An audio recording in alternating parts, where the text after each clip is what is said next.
Recall that Chapter 4 is dealing entirely with open systems. What have we covered so far? We've identified the continuity equation for any open system undergoing transient flow, and then we talked about steady flow. We talked about what is steady state steady flow. What does that mean? And I hope you have a pretty good understanding, because so much of your work in the rest of this course, when you're dealing with open systems, the largest proportion is going to be of the category steady state, steady flow. But now the next big step in Chapter 4 is defining the first law of thermodynamics for an open system. So let's get started with that hard work.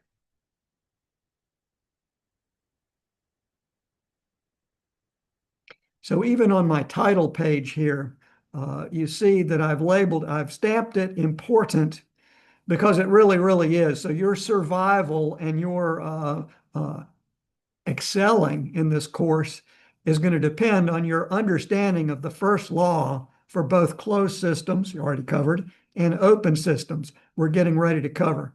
I'm going to suggest that this first law for open systems is going to be harder than your understanding for the closed system. So I've also stamped it hard. So we might as well get going. Let's have a little review type quiz, and I've stamped this easy. I hope this is easy for you. What is the definition of enthalpy? So a few videos back in Chapter 3, I defined some property called enthalpy. Do you remember? And we didn't talk much about a physical meaning of it. We just defined it. Do you remember the definition?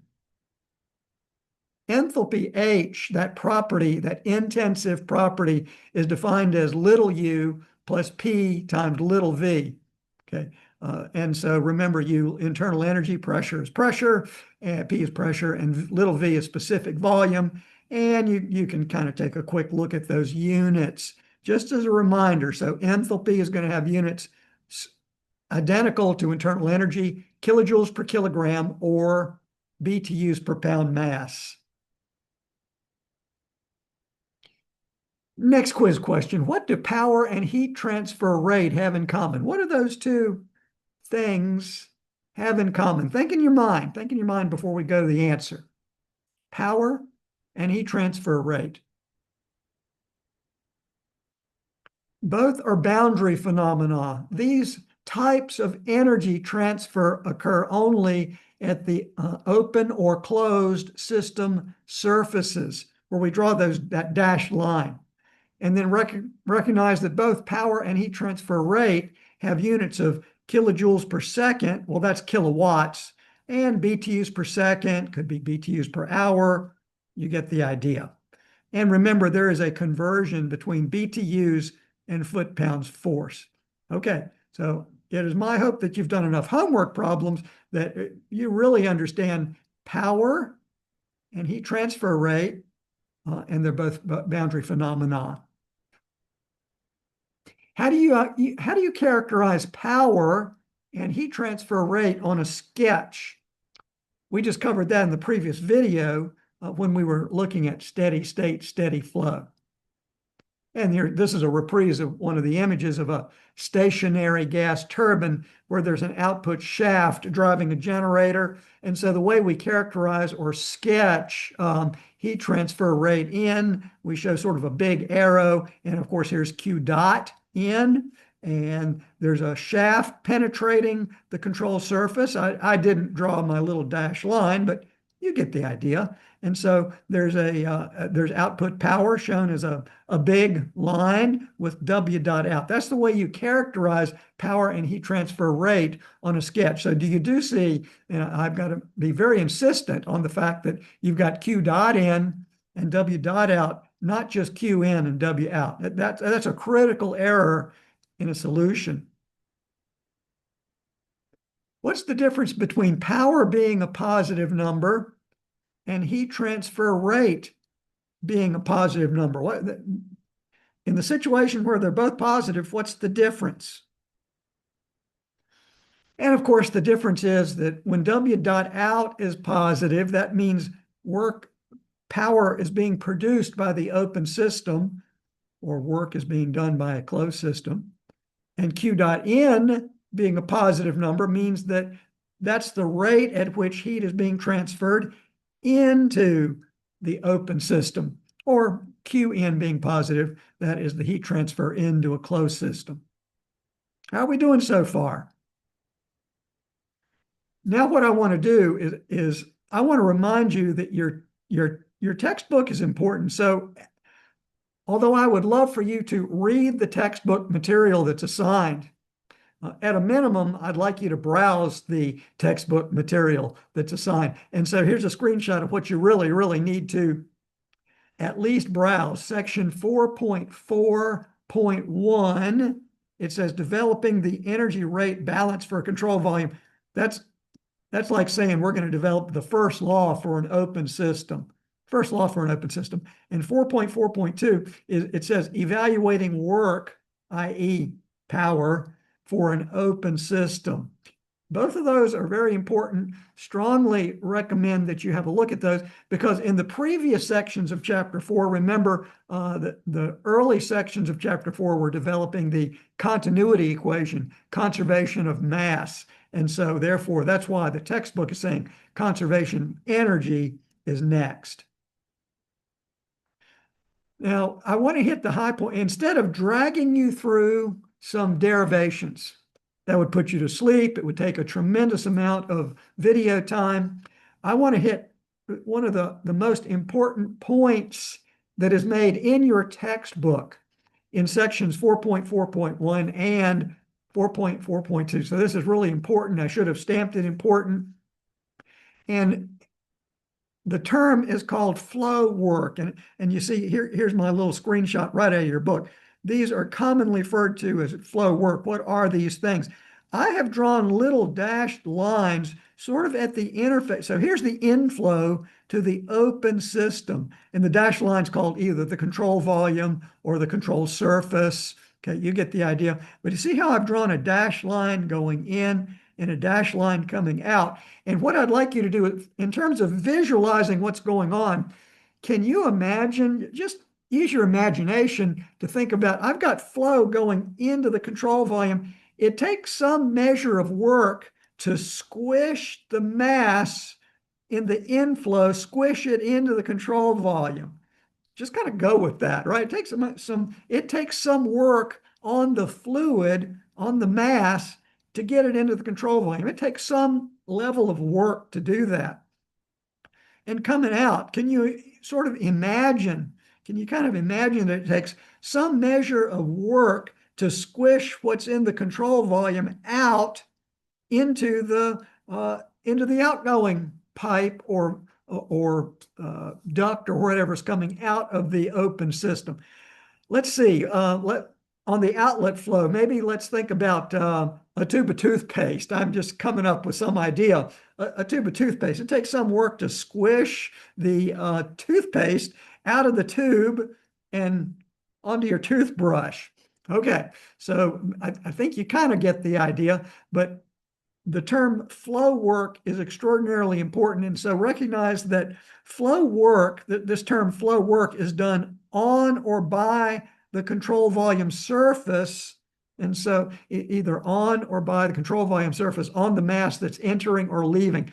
Let's just kind of leave it at that. But I do, in your mind, think of the term flow work. That's really, really important. And so I've tried to depict it with these dashed red surfaces. So think of mass being squished into or mass being squished out of the open system control surface. We're up to section 4.4, where the textbook is coming up. It's developing a word definition of the first law of thermodynamics, or conservation of energy for a control volume.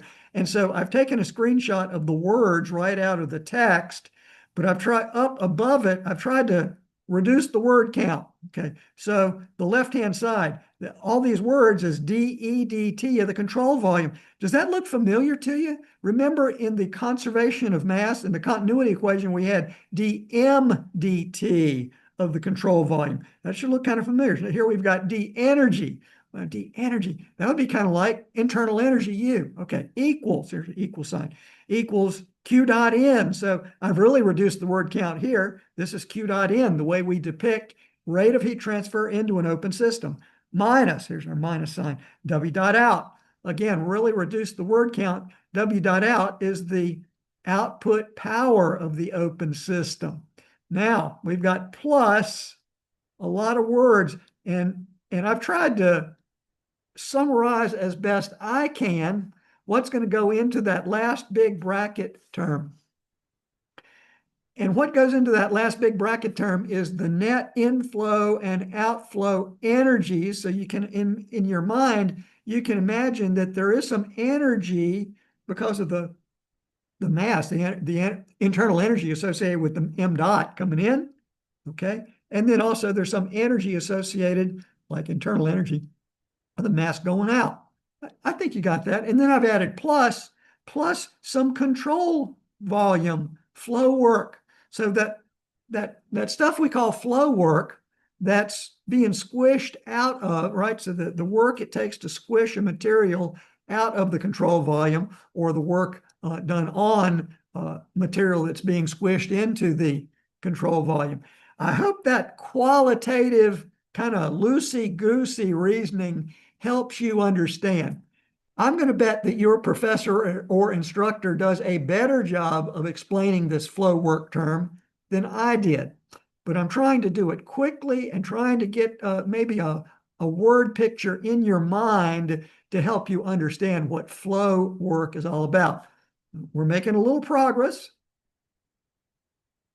And so what I've done is drawn in my little tried and true cloud of an open system. I'm showing my mass flows in, my mass flows out, the rate of heat transfer in, the rate of heat transfer out. And now I've got a screenshot of a textbook equation 413. So I'm not trying to put the hoodoo on you here. I'm taking a clip right out of your textbook, and let's look at it. Left-hand side, dEdt of the control volume.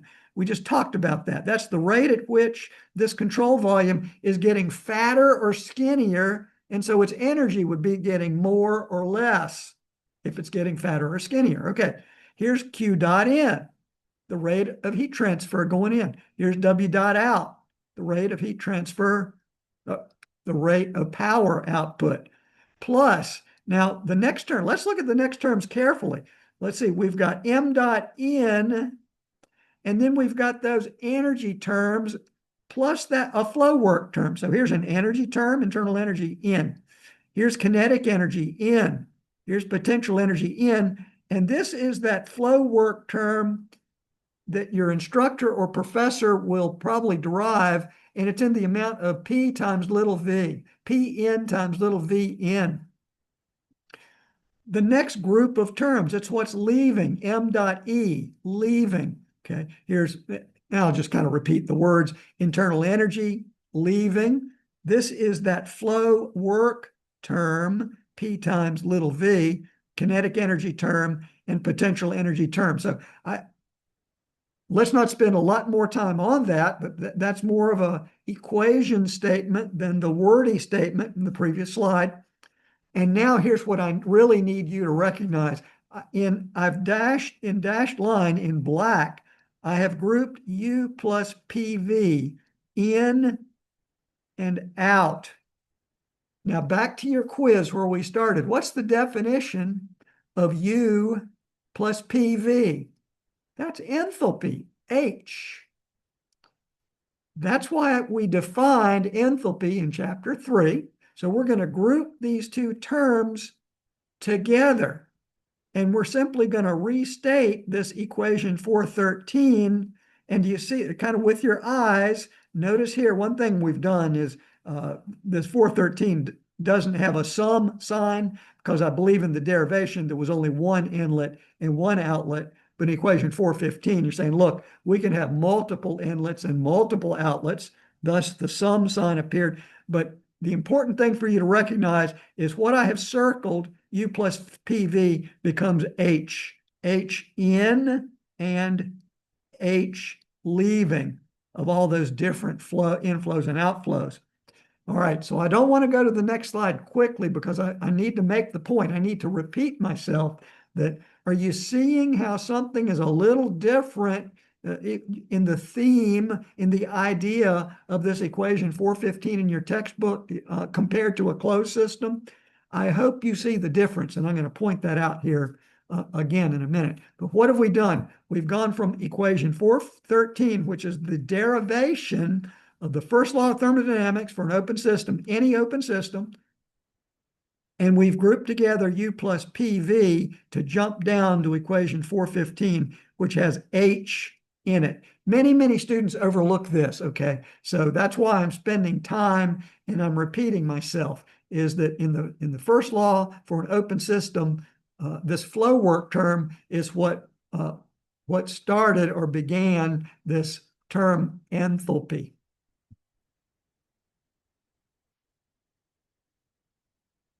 Okay, so this is a repeat. This is a repeat of equation 415. And I wanted to make another point.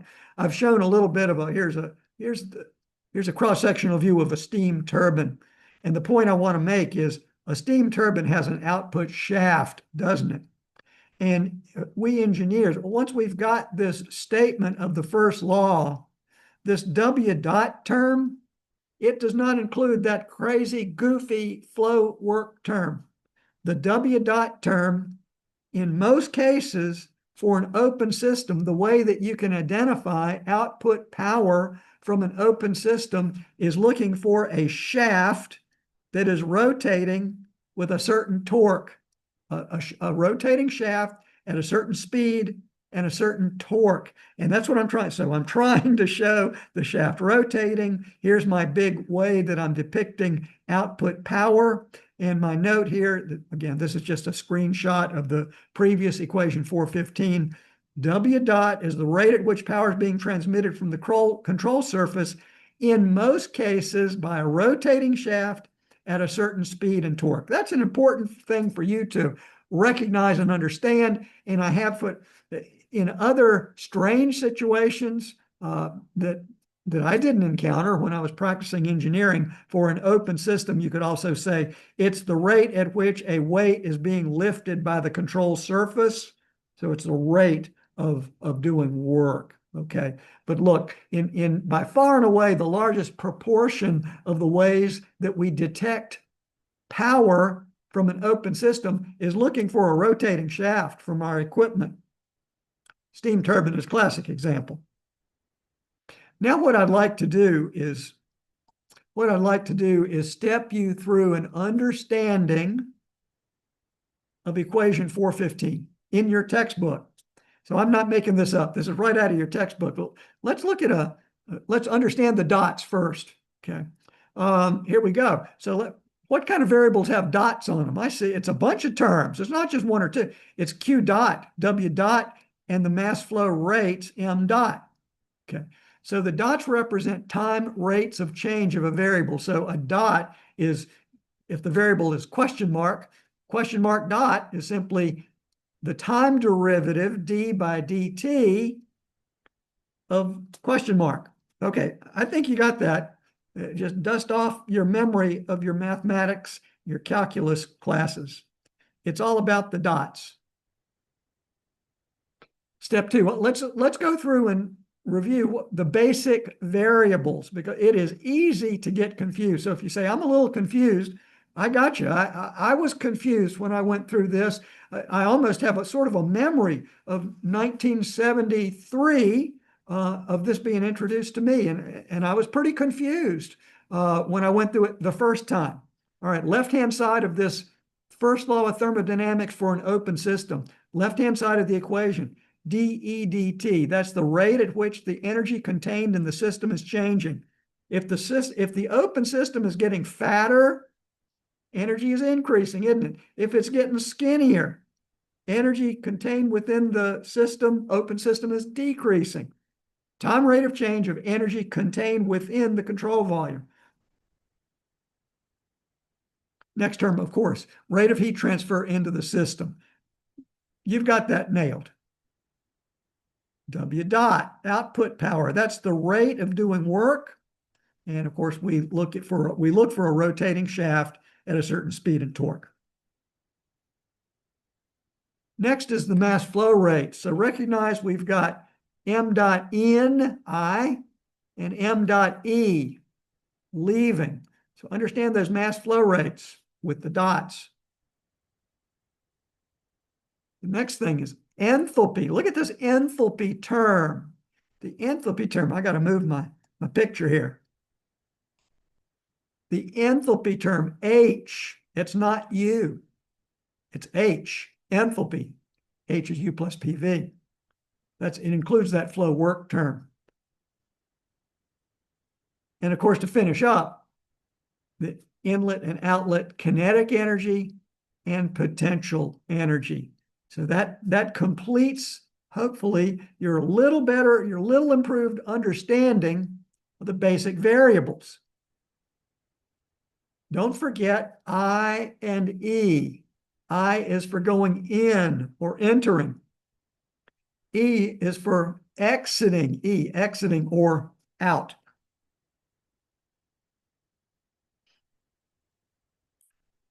The left-hand side, let's see, what are the units of the left-hand side are going to be? It's the rate at which energy in the control volumes is changing, and the units are going to be kilojoules per second, or basically BTUs per second. And I've tried to be kind of humorous about it, a little bit about getting fatter and skinnier. And so think of the open system as either gaining or losing energy as time goes by. So it's a time rate of change of the energy contained within the open system.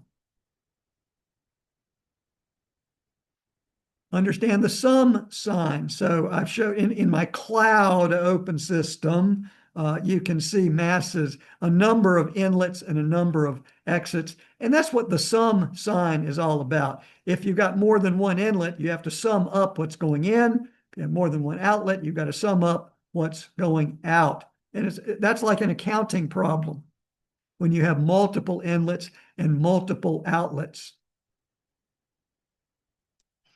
Now, this is a little thing that I'm adding, because I'm going to tell you that in my experience as a student, and my professors taught this first law to me a little differently than your textbook, and it helped me understand, and it took me a number of times to understand it.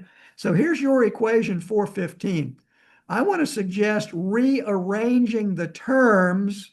Now, this is my recommendation. Rearrange the terms so you can get a better sort of feel for what the first law is all about for an open system. What I do in my work and my experience and my student experience, my student performance experience, I found it much more comfortable to move the Q dot and the W dot term over to the left-hand side.